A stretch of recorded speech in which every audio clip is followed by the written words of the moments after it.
Você está ouvindo o programa, assistindo o programa Refrigério e Paz, programa da Ormesse, Ordem de Ministros Evangélicos do Estado do Ceará. Nesse momento eu gostaria de meditar com você, refletir acerca de um assunto que é dos mais importantes, particularmente nesse momento em que a sociedade passa por uma ameaça a esse valor que eu vou tratar aqui, que é a família. Então, o nosso assunto hoje é a família, a célula máter da sociedade, e como eu disse, ela é não apenas uma instituição, é também um valor, e um valor que vem sendo ameaçado pela sociedade que está cada vez mais, não apenas distante de Deus, mas alienada da condição humana, natural, dos princípios que estão inseridos na consciência por Deus na criação. Então eu gostaria de ler um texto da Palavra de Deus que está no primeiro livro da Bíblia, o livro basilar, o livro da criação, o livro que mostra como tudo começou. Em Gênesis, no capítulo de número 2, a Bíblia diz assim a partir do versículo 21: Então o Senhor Deus fez cair um sono pesado sobre o homem, e este adormeceu. Tomou-lhe então uma das costelas e fechou a carne em seu lugar. E da costela que o Senhor Deus lhe havia tomado, formou a mulher, e a trouxe ao homem. Então disse o homem: Esta é agora osso dos meus ossos e carne da minha carne. Ela será chamada mulher ou varoa, porquanto do varão foi tomada. Portanto, o homem deixará seu pai e sua mãe, e se unirá à sua mulher, e eles serão uma só carne. Observe esse texto da Palavra de Deus. Aqui nós temos a Escritura nos dizendo que Deus fez Adão cair num profundo sono e tomou uma de suas costelas para fazer a mulher. Segundo os pais da igreja, como assim chamados, se Deus tivesse querido fazer a mulher inferior ao homem, teria tomado-a de seus pés. Se a quisesse superior, teria feito a mulher da cabeça do homem. Mas ao fazê-la da costela, fez do lado, ou seja, para que se manifestasse que são iguais. A Bíblia diz que se por um lado a mulher veio do homem, todo homem que vem ao mundo vem através da mulher, e ambos vêm de Deus. Mas apesar de iguais em natureza, em dignidade, em humanidade, eles são diferentes em funções, em missões que se complementam. Por isso, quando Adão acordou do sono e viu a mulher, ele a chamou varoa, uma variação do nome varão, porque ele quis dizer que ela era como ele, mas com algum traço de diferença. É uma coigual, mas ao mesmo tempo diferente. É como varão, mas não é inteiramente como varão, por isso é varoa. E ele disse, mostrando por outro lado a igualdade de natureza: Tu és carne da minha carne, osso dos meus ossos. E a Bíblia então conclui essa parte dizendo: Deixará o homem seu pai e sua mãe, se unirá à sua mulher, e serão ambos uma só carne. Eis aqui a descrição mais feliz, mais exata do casamento e da família. Alguém que deixa o seu pai e sua mãe e vai se unir com uma mulher, e os dois constituirão uma unidade nova, serão uma só carne. Há na Bíblia verdades que nós não descobriríamos sem ela. Na verdade, quando nós chegamos a essas verdades que, como eu diria, são transcendentes, que nós não teríamos em nossos recursos naturais como a elas chegar, nós percebemos ao tocar nelas que elas explicam bem a realidade muito melhor do que qualquer especulação humana. Ou seja, mesmo aquilo de que a Bíblia trata, que é inalcançável pelo melhor esforço da razão natural, depois é bem recepcionado pela razão, porque essas verdades transcendentes iluminam a realidade, lhe dão uma explicação muito mais razoável que qualquer especulação humana poderia dar. Por outro lado, há coisas de que a Bíblia trata que nossa razão poderia, sem a Bíblia, chegar a elas. Há verdades tratadas na Bíblia que poderiam ser descobertas pelo bom senso, pelo esforço intelectual e até pela autoevidência.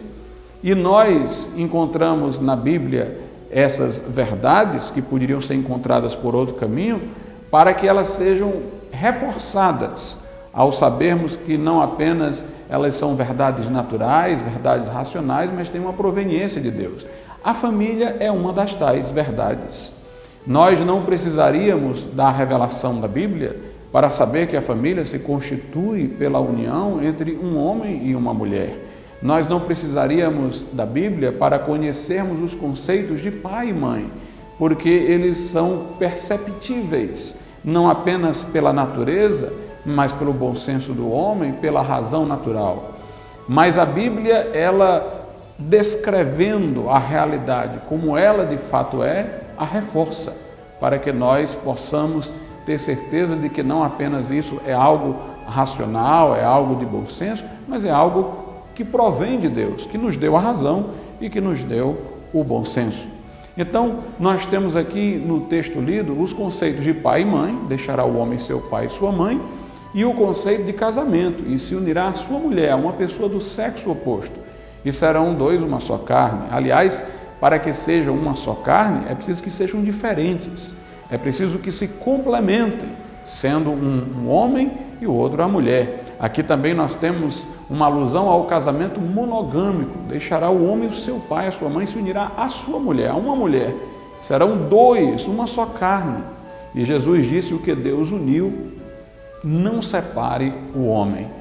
Nós, portanto, devemos perceber que todas essas tentativas recentes de desfigurar o papel do pai, da mãe, de tentar vislumbrar a família que não seja pela união de pessoas de sexo oposto, é, na verdade, não apenas uma agressão à palavra de Deus, é uma agressão ao bom senso, é uma agressão à consciência, é uma agressão à razão natural. Nós não precisamos ser cristãos para saber que o casamento é entre um homem e uma mulher.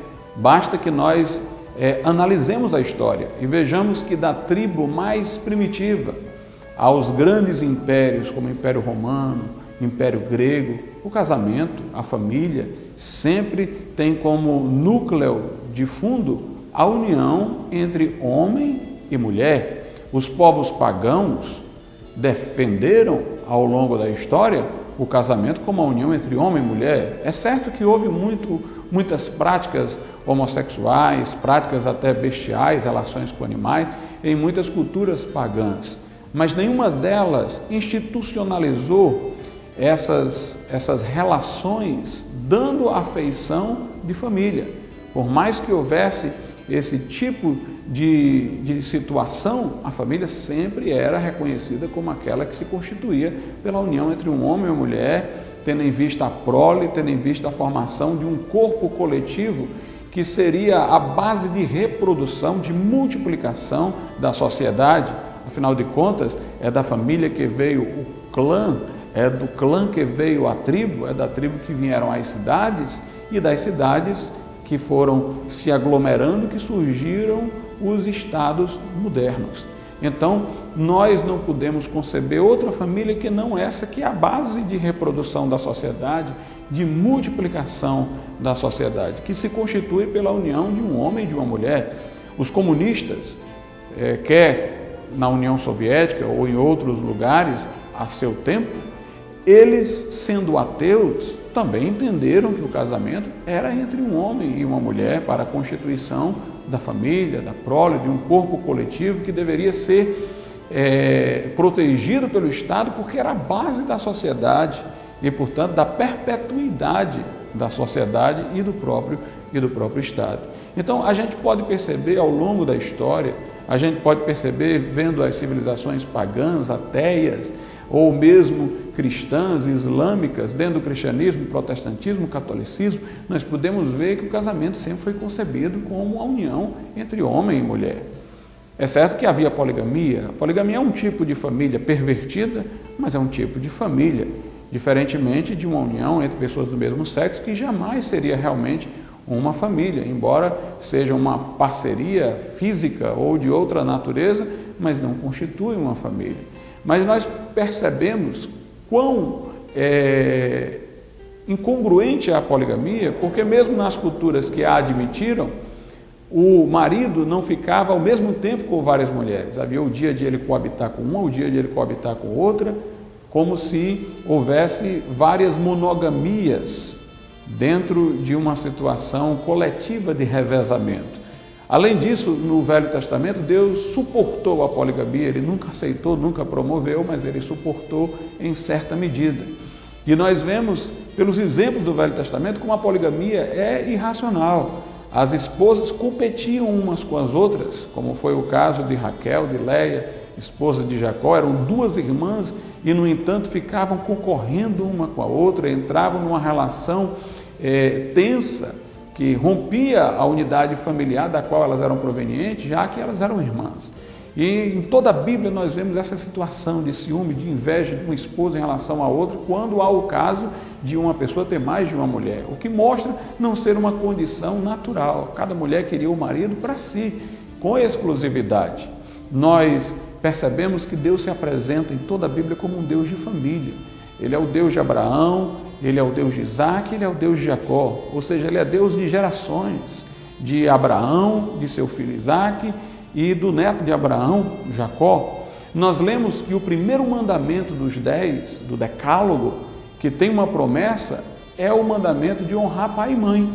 E uma curiosidade, se nós dividirmos os 10 mandamentos em 2 blocos de 5, entendendo que em cada tábua das duas estavam 5 mandamentos, então o honra teu pai e tua mãe estaria na primeira tábua. Ora, os mandamentos da primeira tábua, todos eles se reportavam ao relacionamento do homem com Deus, não ao relacionamento do homem com o homem. Os da segunda tábua eram relacionados à vivência ou à convivência de um homem com o outro.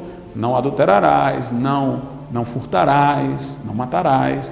Mas da primeira tábua era para não termos outros deuses, era para não cultuarmos imagens esculpidas, não tomarmos o nome de Deus em vão, e estava lá como o último desses, honra teu pai e tua mãe.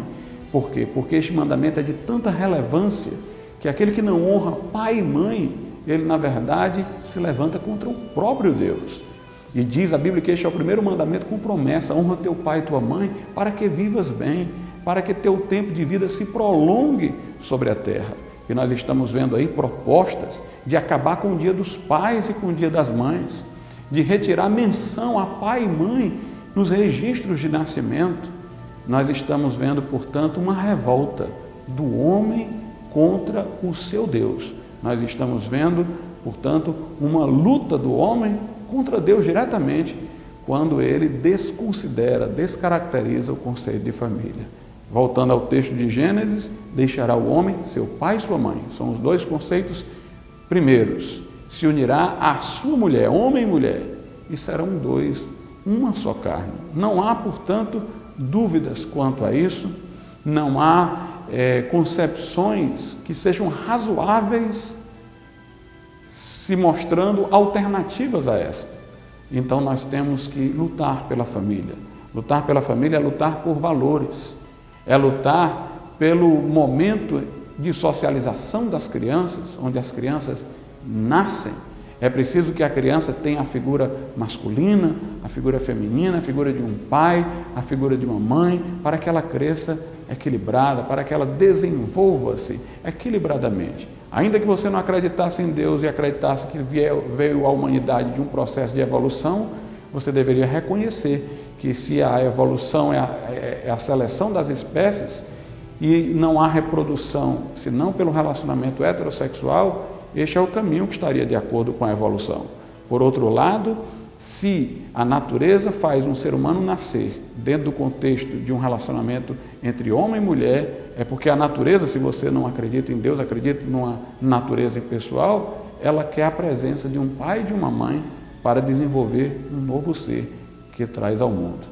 Eu, por exemplo, não acredito que a evolução explique as origens abstraindo o conceito de Deus. Nem creio que a natureza impessoal seja inteligente, mas acredito num Deus que criou todas as coisas perfeitas. No entanto, o conceito de família, de casamento, é tão claro que ainda que você perfile este caminho, que abstraia Deus, presuma uma natureza inteligente ou ainda uma evolução casual das espécies, você terá que reconhecer que a família condizente é aquela que começa pela união entre homem e mulher.